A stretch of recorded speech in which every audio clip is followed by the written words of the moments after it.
Hello everyone, welcome back to English today. मैं हूं नेहा गुप्ता और आज के वीडियो में हम बात करने वाले हैं कोलोकेशंस की। कोलोकेशन के ऊपर ऑलरेडी मैंने एक वीडियो बना लिया है, पार्ट 1। अगर आप लोगों ने वो नहीं देखा है तो पहले वो जाकर देख लीजिए। उसमें मैंने अल्फाबेट ए से लेकर ई तक के कोलोकेशंस को बताया था। आज हम बाकी के कोलोकेशंस को पढ़ेंगे।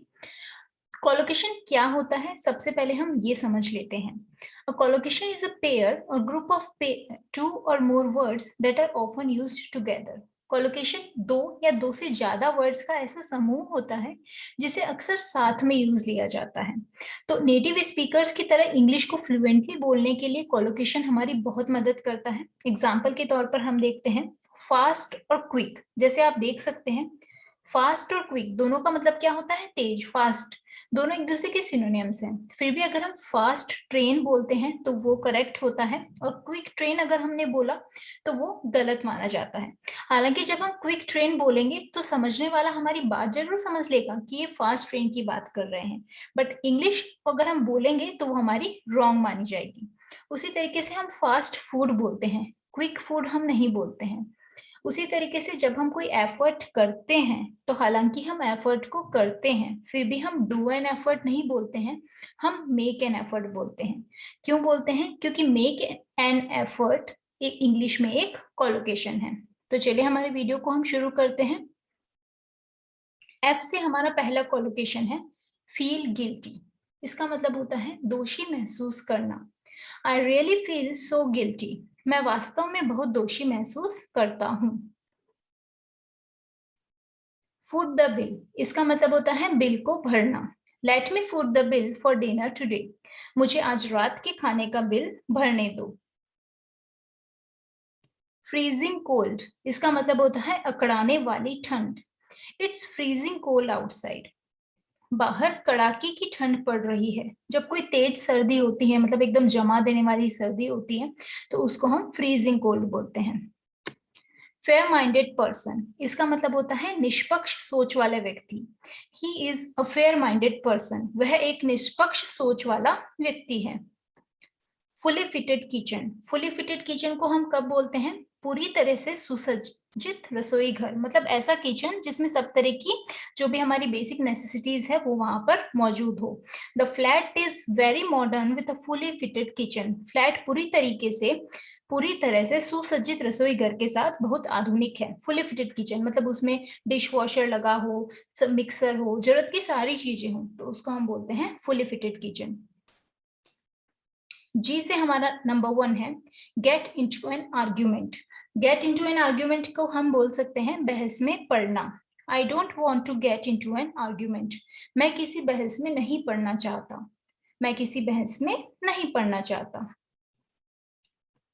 गिव समवन अ रीजन, जो कुछ हुआ है उसके लिए किसी को स्पष्टीकरण देना। मतलब कोई भी चीज अगर हमसे हो गई है तो वो क्यों हुई है ये बताना, या फिर कोई भी काम अगर हो गया है तो वो क्यों हुआ है उसका रीजन देना, तो उसको बोलते हैं give someone a reason.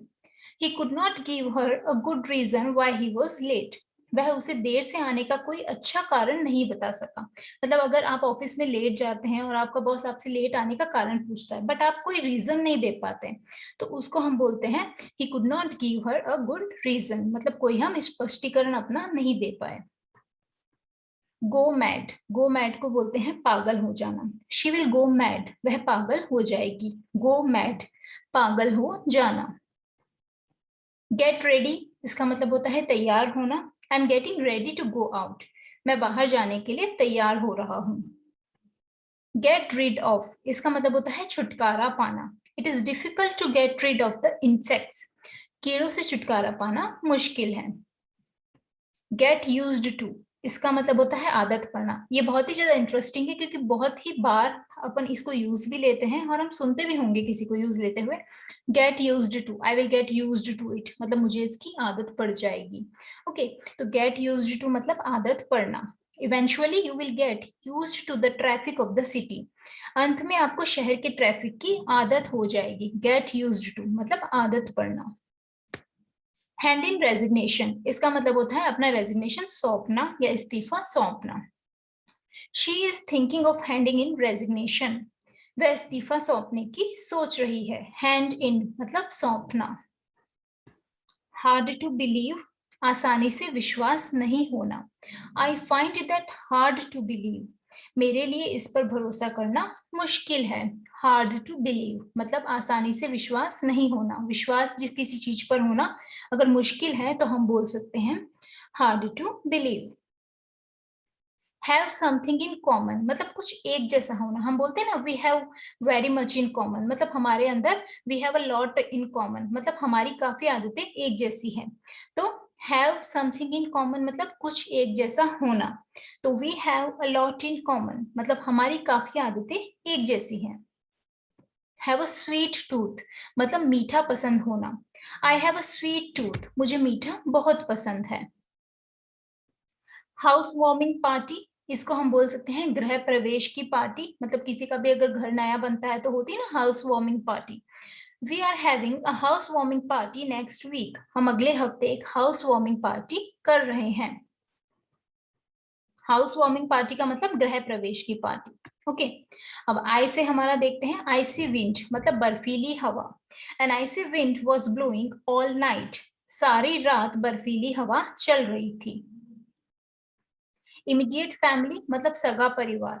He is bringing only his immediate family, वह केवल अपने सगे परिवार को ला रहे हैं। सगा मतलब क्या हुआ, जैसे आपके जो सिबलिंग्स हैं, आपके जो पेरेंट्स हैं, वो आपकी इमीडिएट फैमिली हो गई। ठीक है, फिर इंटेंस प्रेशर मतलब तीव्र दबाव, बहुत ज्यादा अगर किसी को दबाव महसूस होता है किसी चीज का तो उसको हम बोलते हैं तीव्र दबाव, intense pressure. I have been under intense pressure, मैं अत्यधिक दबाव में रहा हूं। इरिपेरेबल डैमेज अपूर्णीय क्षति, it is an irreparable damage to her, वह उसके लिए एक अपूर्णीय क्षति है। मतलब ऐसी चीज जो कि पैसों से पूरी ना की जा सके उसको बोलते हैं इरिपेरेबल डैमेज। अब जे से हम देखते हैं jump to a conclusion. Jump to a conclusion का मतलब होता है किसी नतीजे पर पहुंचना। जंप का मतलब ऐसे जंप करना नहीं है, किसी नतीजे पर पहुंचना। डोंट जंप टू कंक्लूजन्स मतलब झटपट कोई निष्कर्ष मत निकालो, उसके बारे में कुछ सोचो। Don't jump to conclusions. Job satisfaction, इसका मतलब होता है नौकरी से संतुष्टि। I don't have job satisfaction here, मुझे यहाँ नौकरी से संतुष्टि नहीं है। के के से हमारा फर्स्ट हम देखते हैं कीप अ प्रॉमिस मतलब वादा निभाना। If you can't keep a promise you should not make it, अगर आप कोई वादा नहीं निभा सकते हैं तो आपको उसे नहीं करना चाहिए। तो कीप अ प्रॉमिस का मतलब क्या होता है, वादे को निभाना।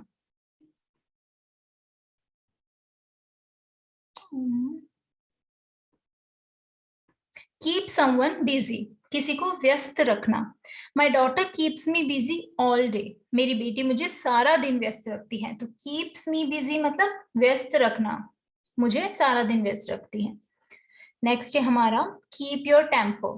कीप योर टेम्पर का मतलब होता है अपने आपे को संभाल कर रखना या शांत रहना। इसका ऑपोजिट क्या होता है, लूज योर टेम्पर मतलब अपना आपा खो देना या मतलब गुस्सा करना। ओके तो कीप योर टेम्पर का मतलब शांत रहना। It's very hard to keep the temper right. तो चलिए हम एग्जाम्पल देखते हैं। It was hard to keep my temper with so many things going wrong, इतनी सारी चीजें गलत होने पर अपना आपा रखना मुश्किल था। ठीक है, मेरे लिए अपना आपा रखना या मेरे लिए शांत रहना मुश्किल था। एल से देखते हैं लाइट रेन। लाइट रेन को हम क्या बोलते हैं, हल्की बारिश। There was a light rain last night, कल रात हल्की बारिश हुई थी। नेक्स्ट देखते हैं लूज वेट मतलब वजन कम करना। She needs to lose weight, lose her weight to become a model, उसे एक मॉडल बनने के लिए अपना वजन कम करने की जरूरत है। लव डियरली बहुत प्यार करना। Okay I love my daughter dearly, मैं अपनी बेटी से बहुत प्यार करता हूँ। तो I love my daughter very much भी हम बोल सकते थे, बट अब क्या होता है इंग्लिश को थोड़ा बेटर बनाने के लिए हम क्या बोल सकते हैं, लव डियरली, मैं अपनी बेटी से बहुत प्यार करता हूँ। लेट समवन डाउन, इसका मतलब क्या होता है, किसी को निराश करना। मतलब कोई इंसान जब हमसे कोई उम्मीद लगा कर रखता है बट हम उसकी उम्मीद को पूरा नहीं कर पाते हैं तो इसका मतलब क्या होता है, हम उन्हें लेट डाउन कर रहे हैं। Let someone down, she had let me down when I needed her the most, जब मुझे उसकी सबसे ज्यादा जरूरत थी तब उसने मुझे निराश किया था। That's all for today. Thank you for watching the video. If you like the video, please don't forget to hit the like button और चैनल को सब्सक्राइब करना बिल्कुल मत भूलिएगा ताकि आने वाले वीडियो के अपडेट्स आपको जल्दी मिल जाएं। और प्लीज अपने फ्रेंड्स के साथ इस वीडियो को शेयर जरूर कीजिएगा। Thank you for watching once again.